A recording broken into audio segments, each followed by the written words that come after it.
Vanity Fair has turned on them, Piers, with a hit piece on her in particular, writing all about how she's a diva and how people can't handle working for her. And how people say they can't cope with working under her. The empire they built on kindness is now starting to shake. What used to be sold as a tale of freedom, honesty, and breaking royal rules is now falling apart under the weight of its own mixed messages. But first, hit subscribe and switch on notifications because this isn't just another messy story. It's the moment the fairy tale finally catches fire. And by the time this video ends, you'll understand why this Vanity Fair report might be the final blow to the Sussex image. Two sources say a colleague with ties to Archetypes, her podcast, took a leave of absence after working on 3 episodes, then left Gimlet, the podcast producer, altogether. Several others described taking extended breaks from work to escape scrutiny, meaning from her, exiting their job or undergoing long-term therapy after working with Megyn. The person who interacted professionally with her says, I think if Megyn acknowledged her own shortcomings or personal contributions to situations, rather than staying trapped in a victim narrative, her perception might be better. And going on to say the prince and the starlet, according to Vanity Fair, have become local villains in Montecito. Quoting someone as saying, they are the most entitled, disingenuous people on the planet. They moved from England to get away from the scrutiny of the press, supposedly, and all they do is try to get in the press in the United States. So what does all this tell us?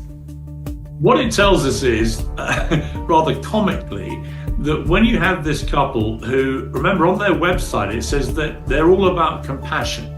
They're compassionate people. They're also all about mental health and helping people with mental health. They've been very vocal about that recently, about the perils of online trolling and the effect it has on people's mental health. And yet here we are with Vanity Fair, the Hollywood Bible, the thing that Megyn was most thrilled about getting the cover of a few years ago when she got engaged to Harry, which went down very badly with the palace at the time, I can tell you.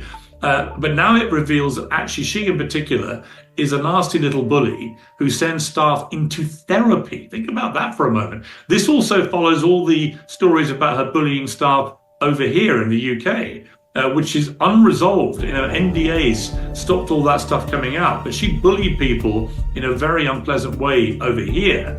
So it's no surprise to people who work at Buckingham Palace. Vanity Fair didn't simply drop an article. It launched a cultural grenade.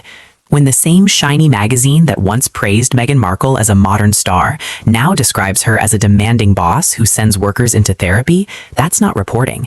That's a full-on warning shot from the same circle that once protected her shine.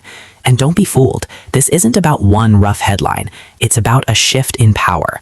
Hollywood insiders, media players, even past supporters, they're stepping back because the public is tired of a couple who escaped pressure only to cash in on the same spotlight they rejected. Could this Vanity Fair piece be the start of their slow fade? The moment when Hollywood finally says, enough? Will the couple push back again, blaming the British press, or attempt a makeover no one requested? They saw and witnessed all this here. So I just showed, look, they're a pair of hypocrites, they're a pair of chancers, as the Spotify guy called them, a pair of effing grifters. And they're desperately trying to maintain some kind of future as a renegade royal couple when they're no longer part of the royal family. The royals don't talk to them. The king does not talk to his own son. None of the senior royals talk to these two. They are total pariahs in the family because the only currency they have is trashing the royal family and the monarchy. And every time they try and do something else, nobody cares. No one cared about their podcast series. Nobody cared about the polo series recently. Nobody cared about any of it. All they want to hear is the dirt. And these two for 5 years have reveled and wallowed in royal dirt for vast amounts of money. And that's what makes Prince Harry's ongoing campaign against the UK newspapers, which had another flare-up this week, so laughably hypocritical, because he talks about intrusion into royal privacy. And yet, if you ask any senior member of the royal family, who has invaded your privacy the worst, it's Prince Harry. It's the guy who gave the inside track for money to Oprah, to Netflix, to his publishers, to anyone who would pay top dollar. This guy invaded the privacy of his family. And yet he has the gall to present himself as some great standard bearer of ethics and decency when it comes to royal privacy. Do me a favor.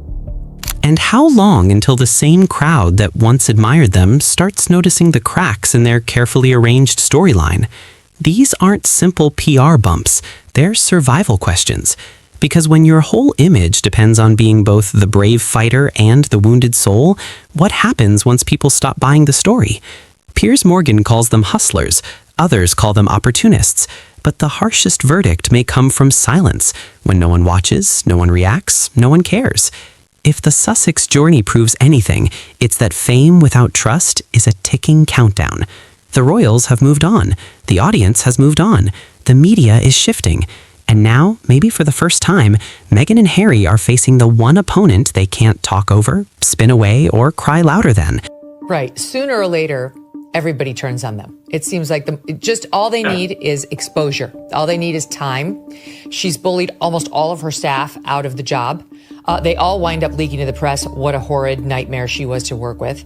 And the other piece in the Vanity Fair article, which was amazing, was about him and how neither one of them showed up with any ideas on what to do. Like, actually, how are we going to earn all this money? And that one of the ideas for the podcast that he had was that he would get people like Vladimir Putin and Mark Zuckerberg to sit with him.